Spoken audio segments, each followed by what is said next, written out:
Hello everybody, Julia here from Just One More Card, and I have another project for you featuring supplies from the Stamp of Approval Candy Cane collection. It's not a kit, it's a collection. And today I want to show you how to glitter up this beautiful stag.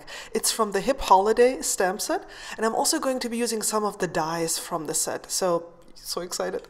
So what I did is I used this die here and created this label shape, and you can see it doesn't just die cut, it also embosses.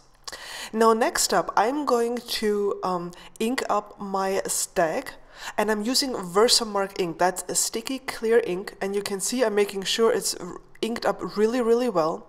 I stamped this on the piece of very sturdy cardstock. I think this is Simon Says Stamp heavy cardstock, and I'm pouring on Judikins Sticky Stuff powder, embossing powder. And what this does is it melts clear and it will remain sticky for a while. You should not heat set it too much, just until it becomes glossy, and then immediately stop heat setting it. Then it's like glue. It's very sticky. I poured some glitter on top of this, Elizabeth Crafts glitter, shook off the excess, funneled it back into the jar, and then very gently, because I don't want to move the embossing powder underneath it, which is still hot, I'm rubbing this in. And then you look at this, you have this glittered up stamp. You can actually stamp an image and add glitter to it. I think that is just amazing. I'm going to be using the matching die here to die cut my stag, and it's going to go onto this label just like this. And I love the nice white trim that you get around the image.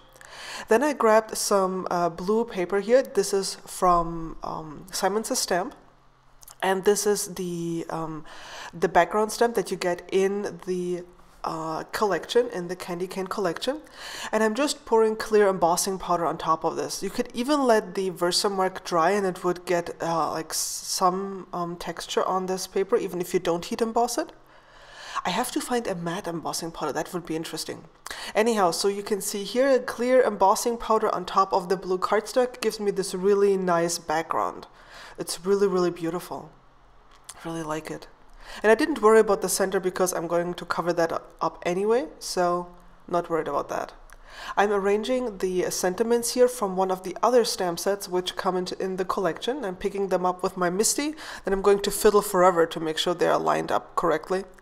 And I'm using some brown pigment ink because I thought that would be a really nice color combination. You know, the brown pigment ink, the dark navy blue, and the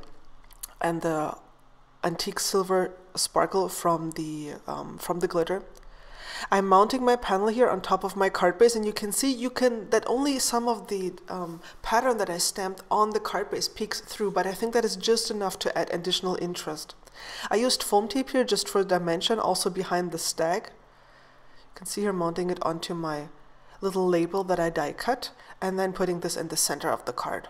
I think this is a very classical looking card, very classic style that can easily be mass produced.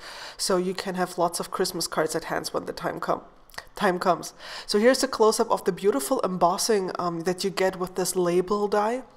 It doesn't just die cut, it also embosses beautifully, and here you can see the glitter on the stag as well.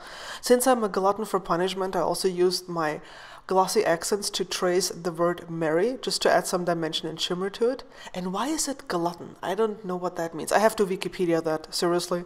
And here's the entire card for you.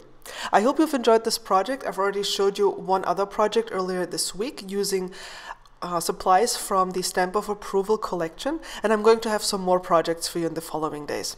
Thank you so much for watching. Please subscribe to my channel, and here are 2 more videos using glitter on projects. I hope you get inspired. Cheers!